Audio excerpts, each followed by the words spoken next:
بسم اللہ الرحمن الرحیم۔ السلام علیکم ورحمۃ اللہ وبرکاتہ۔ آج کا وظیفہ اسماء حسنہ سے مشکلات کا حل۔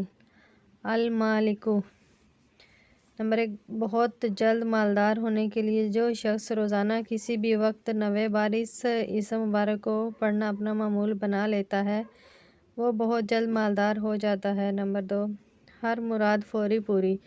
جو شخص سورج نکلتے وقت 300 مرتبہ یہ اسم پڑھے تو وہ جو مراد مانگے گا ملے گی۔ نمبر 3، دلی سکون کے حصول کے لیے جو شخص روزانہ اس اسم مبارک کو 100 مرتبہ زوال کے وقت پڑھے گا اللہ تعالیٰ اسے دلی سکون و اطمینان قلب عطا فرمائے گا۔ نمبر 4، اعلیٰ عہدے اور منصب کے لیے جو شخص یہ چاہتا ہو کہ اس کا عہدہ اور منصب قائم رہے وہ یہ وظیفہ بکثرت پڑھتا رہے، انشاءاللہ تعالیٰ کوئی بھی حاسد اسے منصب سے نہیں ہٹا سکے گا۔ اس عمل کو خود بھی لازمی کریں اور صدقہ جاریہ کی نیت سے دوسروں کے ساتھ شیئر بھی کریں۔ اگر ویڈیو اچھی لگی ہے تو اسے لائک کریں اور چینل کو سبسکرائب کریں۔ جزاک اللہ۔ السلام علیکم ورحمۃ اللہ وبرکاتہ۔